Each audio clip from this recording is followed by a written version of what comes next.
penghulu pulau Sumatera, terdapat satu destinasi yang lagi viral dengan wisata baharinya yang cantik banget. Namanya Pulau Pahawang. Saking cantiknya, pulau ini mendapat julukan Little Maldives karena selain ada kumpulan pulau-pulau kecil, biota bawah lautnya menjadi surga bagi para pecinta snorkeling dan diving.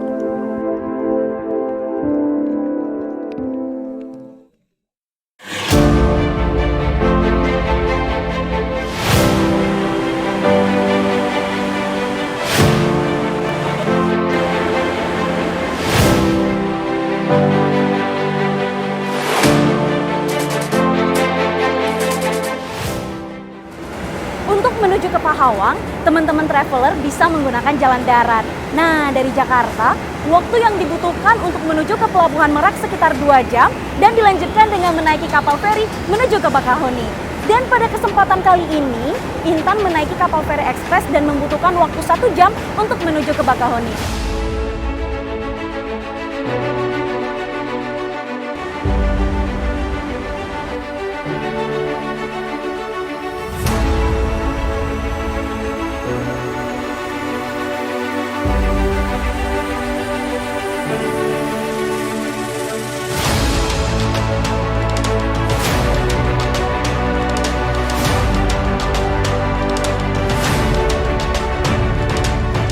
Setelah sampai di Bakahuni, perjalanan dilanjutkan dengan jalur darat menuju ke Dermaga 4 Ketapang.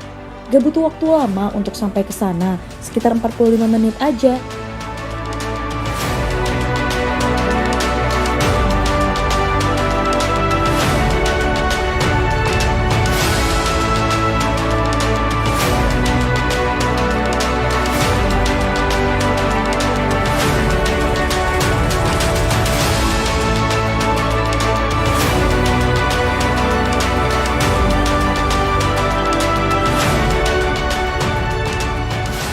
Sekarang Intan sudah berada di kapal motor dan dalam waktu setengah jam dari Dermaga Ketapang kita akan sampai ke Pulau Pahawang. Selagi menempuh perjalanan, Intan bisa menikmati pemandangan indah yang ada di sekitar Intan ini.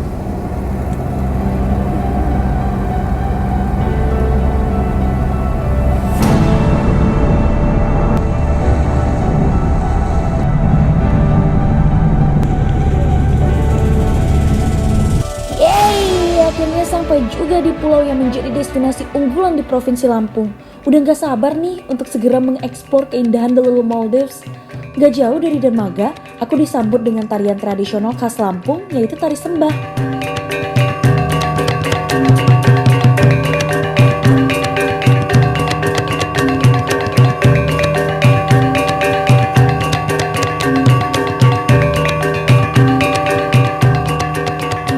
Tari sembah atau yang kerap disebut dengan tari Sigai Penguten merupakan sebuah bentuk kesenian tari yang ditampilkan untuk menyambut kedatangan sekaligus memberikan penghormatan kepada tamu.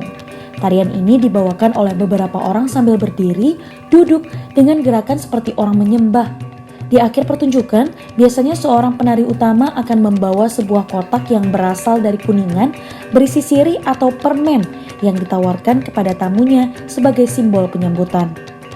Sebagai sebuah tarian daerah, tari sembah sangat menonjolkan ciri khas budaya adat Lampung. Hal ini terlihat dari mahkota yang digunakan oleh penari berupa siger yang terbuat dari bahan kuningan yang berbentuk seperti tanduk lebar dan pipih, yang mana bagian atasnya berlekuk ruji tajam berjumlah 9 buah. Sementara pakaian yang digunakan berupa kain tapis yang merupakan kain khas tradisional Lampung berupa sarung yang bersulam benang emas dengan beragam motif khas Lampung. Wah, keren banget. Sambil liburan tetap dicintai budaya khas Nusantara ya guys.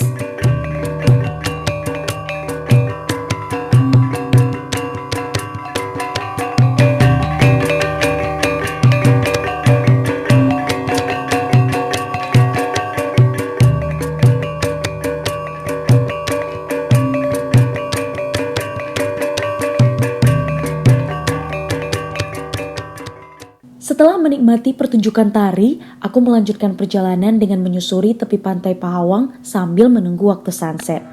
Aku melihat ada sekelompok anak muda Pahawang yang sedang berkumpul. Tanpa pikir panjang, aku langsung menghampiri dan bergabung dengan mereka. Wah, ternyata mereka sedang bersantai sambil bersenandung lagu khas daerah Lampung. Gak hanya itu loh guys, mereka juga menawariku untuk mencoba salah satu jenis seafood yang menjadi andalan Pulau Pahawang, yakni kerang kipas. Beruntungnya aku yang sedari tadi menahan lapar. Kerang kipas khas Pulau Pahawang. Kerang kipas ini adalah salah satu makanan khas yang ada di Pulau Pahawang. Luar biasa. Jadi bagi kamu yang memang pengen berkunjung ke Pulau Pahawang, ada salah satu primadona kuliner yang khas banget ya di Pulau Pahawang, yaitu kerang kipas. Luar biasa. Sore-sore gini memang saat yang tepat nih buat ngabisin waktu ramean bareng teman-teman, menikmati sunset sambil menyantap gurihnya kerang kipas di pinggir pantai.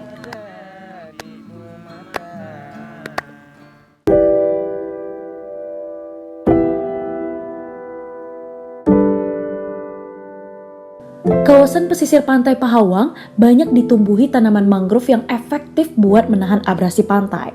Dulu, buah mangrove cuma dianggap sebagai sampah dan dibiarkan berserakan. Tapi ternyata mangrove punya nilai ekonomis sebagai alternatif kuliner loh. Di Pahawang terdapat salah satu jenis oleh-oleh yang sangat populer, yaitu dodol mangrove. Bahan baku dari pembuatan dodol mangrove sendiri berasal dari buah yang pohonnya terdapat di belakang saya saat ini. Penasaran kan gimana proses pembuatan dari dodol mangrove? Yuk ikutin saya. Nah, kebetulan aku ditemani sama Bu Safiah. Beliau merupakan salah seorang produsen dodol mangrove. Aku mau minta diajarin deh gimana caranya bikin dodol mangrove. Kira-kira susah nggak ya? Sekarang saya akan proses pembuatan dodol mangrove khas Pahawang. Nah, jadi ini bahan-bahannya ada ketan putih, ada ketan hitam, dan gula putih, gula merah, dan ini buah mangrove-nya, dan ini kelapa parut, kelapa yang sudah diparut. Ini air. Oke, langkah pertamanya gimana, Bu? Si air, lalu ini diaduk-aduk, kita peres,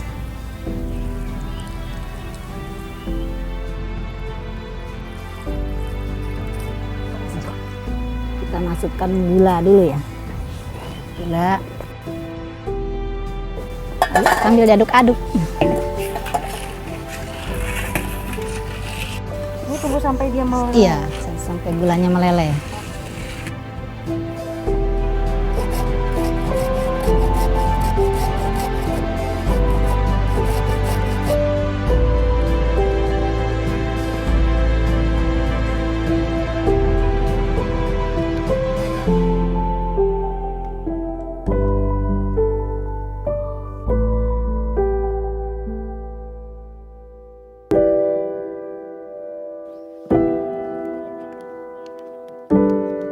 Nah, ini dia nih dodol mangrove yang sudah kita adon tadi, sudah matang.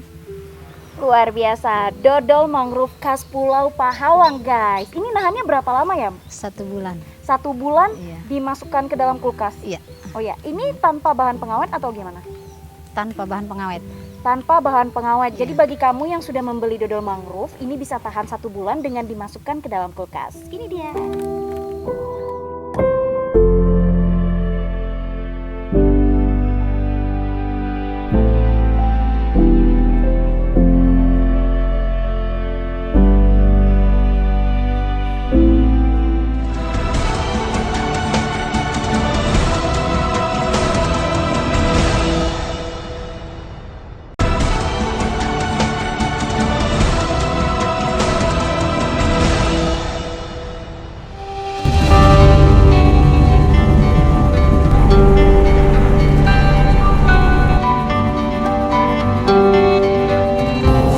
Traveler, sekarang kita akan menuju ke salah satu spot diving favorit yang ada di Pulau Pahawang, yaitu Gosong Kalangan.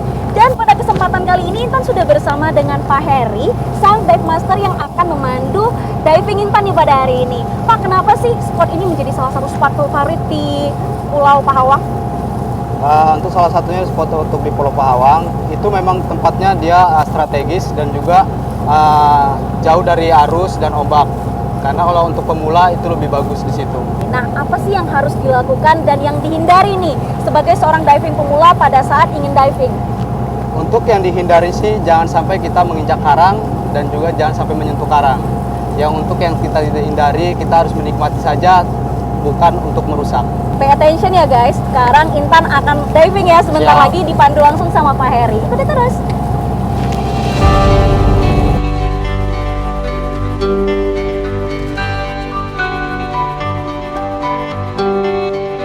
Gosongkelangan menjadi spot pertama kami.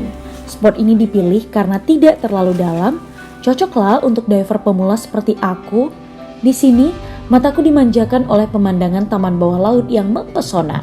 Aneka macam terumbu karang dipercantik dengan ikan-ikan kecil di sekelilingnya, membuat aku betah berlama-lama menyelam di dasar laut. Dan beruntungnya lagi, di sini aku bertemu dengan seekor penyu yang sedang asyik berenang di dalam birunya air laut. Namun harus tetap hati-hati ya guys, di sini juga terdapat banyak bulu babi. Jadi tetap perhatikan langkah, jangan sampai terinjak. Sungguh sebuah pengalaman yang sangat mengagumkan. Spot berikutnya yaitu Taman Nemo. Lokasi ini menjadi salah satu ikon spot snorkeling di Pulau Pahawang yang tidak boleh kalian lewatkan. Di sini, saya tidak hanya bertemu dengan hamparan terumbu karang, namun juga menemukan beragam ikan dengan warna terang seperti jingga, biru, dan putih. Iya, ikan Nemo, seperti yang sering kita lihat dalam film Finding Nemo. Masyarakat sekitar menyebutnya dengan ikan badut. Disebut Taman Nemo karena spot ini menjadi habitat bagi sekelompok ikan Nemo. Lihat tuh betapa cantiknya rumah Nemo. Namun teman-teman traveler harus tetap hati-hati ya jika mendekatinya, karena bulu-bulu halus yang terdapat di permukaan rumah Nemo seringkali menimbulkan sengatan pada kulit kita.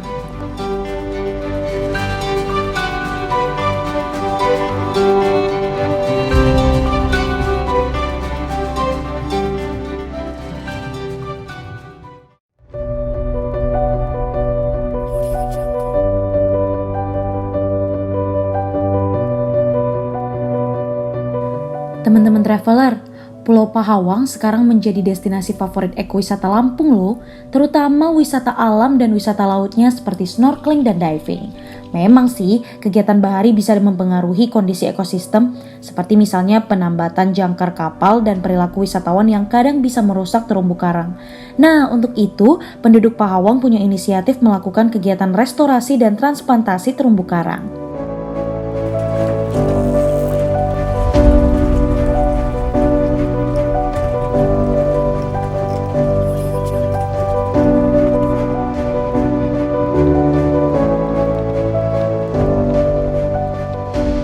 Peningkatan kepedulian akan status terumbu karang perlu dilakukan dengan meningkatkan rasa memiliki dan kesiapan untuk melindungi sumber daya terumbu karang. Kerusakan terumbu karang akibat kegiatan wisata membutuhkan waktu yang tidak sedikit untuk memulihkannya. Dengan adanya kegiatan restorasi terumbu karang, diharapkan dapat menumbuhkan rasa cinta terhadap lingkungan sehingga semuanya bisa ikut menjaga, mengelola, dan pastinya menikmati hasilnya bersama-sama.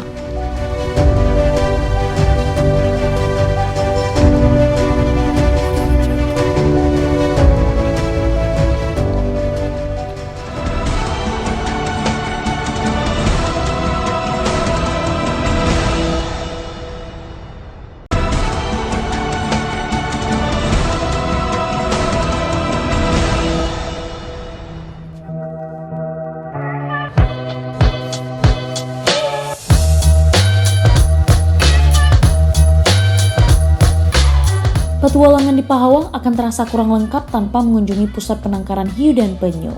Berlokasi di Pulau Tanjung Putus, teman-teman traveler bisa melihat langsung bagaimana sih hiu dan penyu dipelihara hingga waktu tertentu sebelum akhirnya dilepas liarkan ke habitat aslinya. Hiu dan penyu di sini kebanyakan didapat dari para nelayan setempat. Secara tidak sengaja, hiu dan penyu tersangkut di jaring nelayan sehingga tak jarang ketika ditemukan banyak luka di tubuh mereka. Miris memang, ketika jumlah populasi hiu dan penyu tiap hari berkurang jumlahnya karena aktivitas pemburuan dari pihak-pihak yang tidak bertanggung jawab.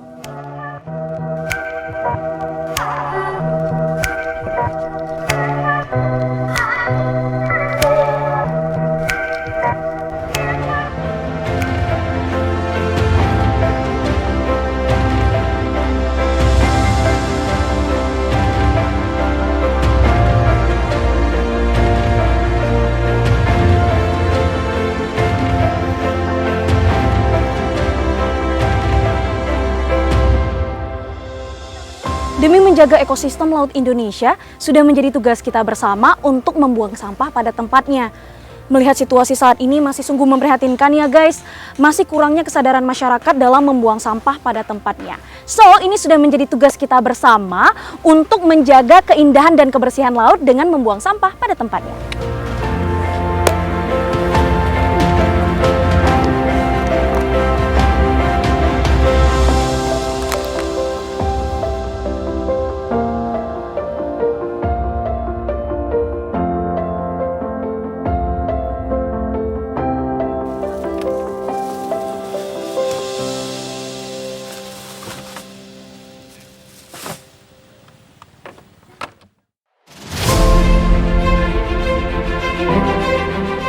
Spot berikutnya yang ingin aku tuju yaitu Pasir Timbul di Pulau Mahitam.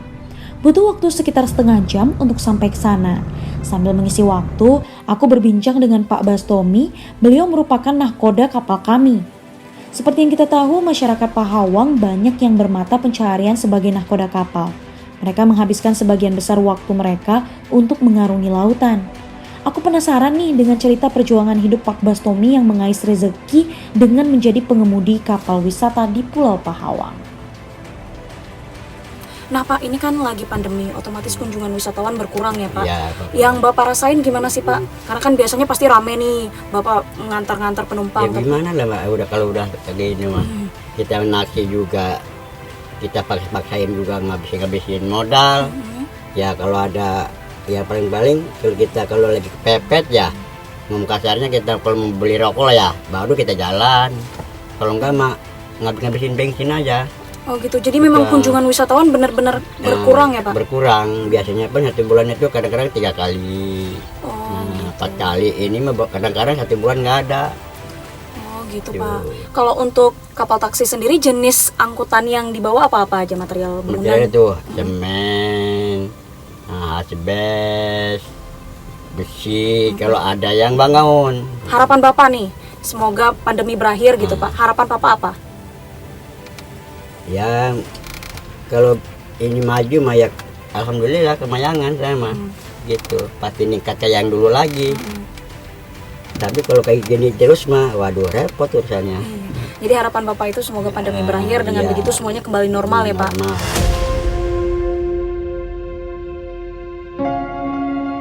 Gak kerasa nih, dengerin cerita seru dari Pak Bastomi akhirnya sampai juga di Pulau Mahitam. Jadi tuh ya, teman-teman traveler bisa foto sambil jalan-jalan di atas hamparan pasir yang timbul waktu air lagi surut. Sebaiknya sih kalau mau ke pantai Pasir Timbul antara jam 2 sampai jam 4 sore, karena setelahnya air laut akan kembali pasang dan hamparan pasirnya akan hilang alias tenggelam. Pasir Timbul ini dibentuk oleh pertemuan ombak jadi material pasir sama karang mati berkumpul membentuk hamparan pasir timbul yang membelah lautan. Keren kan?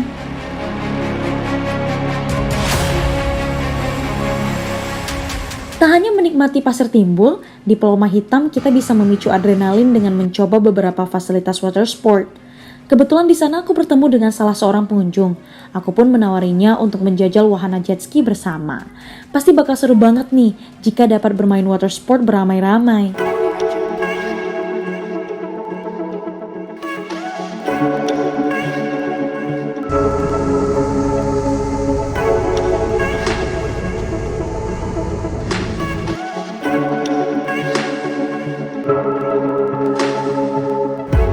Kami juga mencoba wahana rolling donut.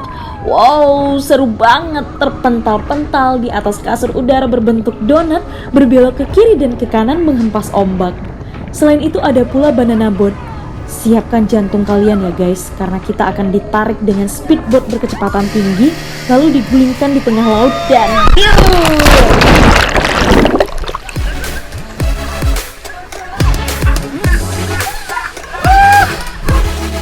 yakin nih teman-teman traveler gak mau gabung sama kita. Capek basah-basahan, kita juga bisa menyewa ATV untuk berkeliling pantai. Yuk buruan deh.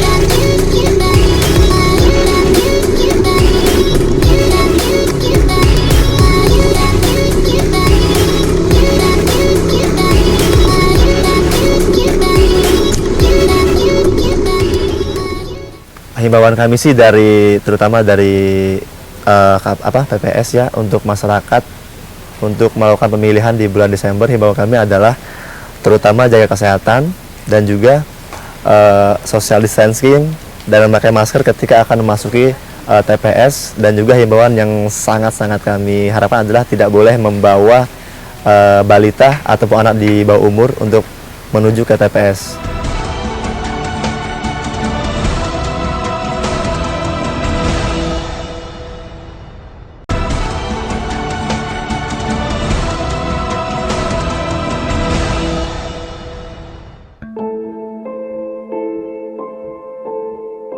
Sebagian besar masyarakat Pahawang menggantungkan hidupnya pada sektor laut, baik pariwisata maupun pembudidayaan hasil laut. Banyak di antara mereka membangun karamba jaring apung untuk membudidayakan ikan kerapu dan bawal. Dua jenis ikan ini menjadi komoditas unggulan Pahawang. Tak hanya merambah pasar domestik, namun hasil budidaya ini juga telah menjangkau pasar internasional, guys. Usaha ini turut memberdayakan masyarakat sekitar sehingga dapat membuka lapangan kerja dan membantu meningkatkan perekonomian warga. So teman-teman traveler, sekarang Intan sudah bersama dengan pembudidaya dari ikan-ikan di Pulau Pahawang bersama dengan Pak Amin. Pak, ikan apa aja sih yang dibudidaya di sini?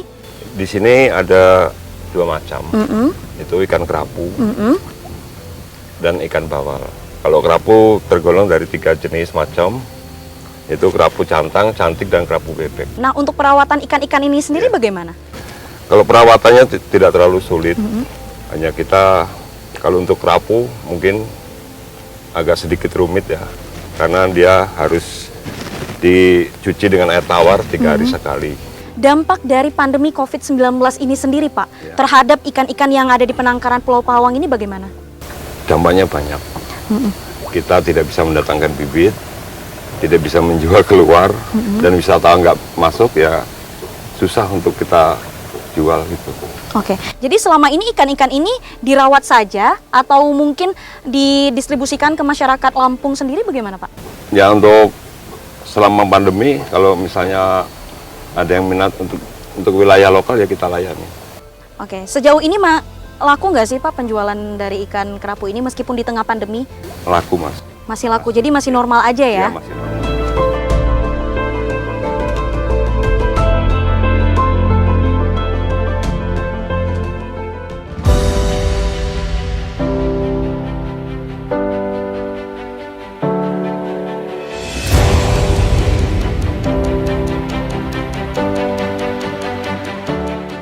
Destinasi terakhir aku di Pulau Pahawang adalah Pulau Wayang.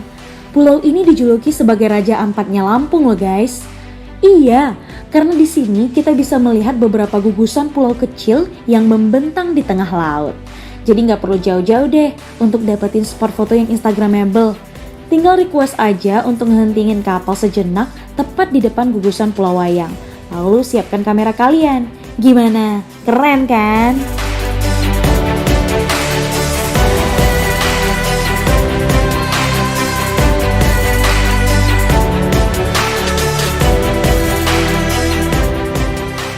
Keindahan surga bahari yang ada di Indonesia gak kalah menariknya dengan keindahan alam yang ada di dunia. Yuk, mari kita eksplor terus keindahan alam yang ada di Indonesia yang kaya akan keindahan alam dan keanekaragamannya. Dukung terus wisata dalam negeri dengan menjaga kebersihan, keindahan, dan kelestarian laut kita. Generasi muda harus bangga dengan pesona Indonesia.